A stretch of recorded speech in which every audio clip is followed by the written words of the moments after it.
রান্না বান্না করতে কিন্তু মন্দ লাগে না, আর মেয়েদের তো রান্না করতেই হবে। আমার কিন্তু রান্না করতে অনেক ভালো লাগে। আর তারপর মাটির চুলায় রান্না, আর আমার চুলাটা অনেক ভালো লাগে আমার কাছে, এই জন্য আমি মাটির চুলাতেই রান্না করি বেশি। আর মাটির চুলায় রান্না কিন্তু টেস্টি হয় বেশি। আসসালামু আলাইকুম, সবাই কেমন আছেন? নিশ্চয়ই সব ভালো আছেন। আলহামদুলিল্লাহ, আমিও অনেক অনেক ভালো আছি।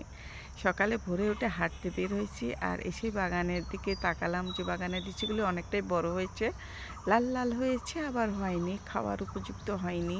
তো একটু বাগানটা ঘুরে গেলাম, দেখে গেলাম, অনেক ভালো লাগলো। হাঁটা তো আর বেশি হাঁটতে পারলাম না, বাড়িতে চলে আসলাম। এসে এই যে মেয়েদের যা কাজ প্রতিদিন, ছাই তুলে ভাত খেতেই হবে মেয়েদের।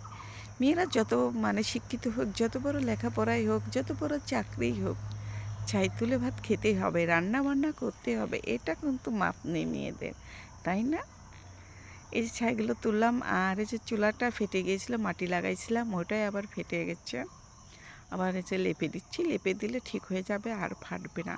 আর আমি 2-1 দিন পর পরই চুলার পাটটা লেপে, আর চুলার লেপা চুলায় রান্না করতে কিন্তু ভালোই লাগে। ফিটফাট চুলায় রান্না করতে আমার কাছে অনেক ভালো লাগে।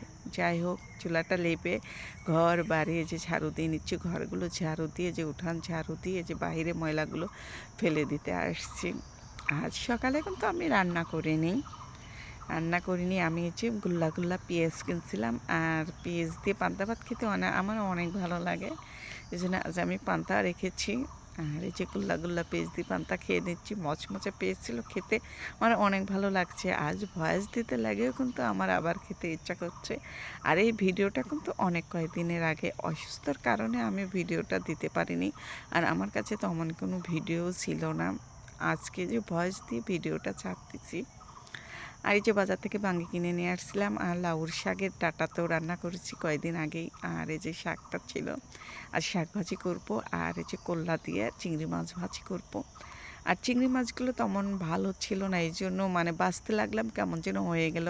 এই জন্য ভেজে নিয়েছি, আর ভেজে নিলে শক্ত হয়ে গেছে, বাছতে সুবিধা হয়েছে, ভালো হয়েছে বাছার জন্য।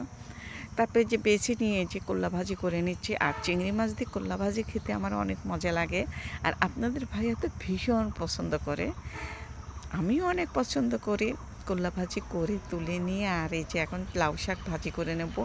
লাউ শাকটা কিন্তু অনেক সেদ্ধ করতে হয়েছে, কারণ একটু পোক্ত শাক ছিল তো। তারপরে এই যে সেদ্ধ করে নিয়ে, যে রসুন আর পেঁয়াজ বেশি করে দিয়ে, ঝালটা বেশি করে দিয়ে ভাজা ভাজা করে নিলাম।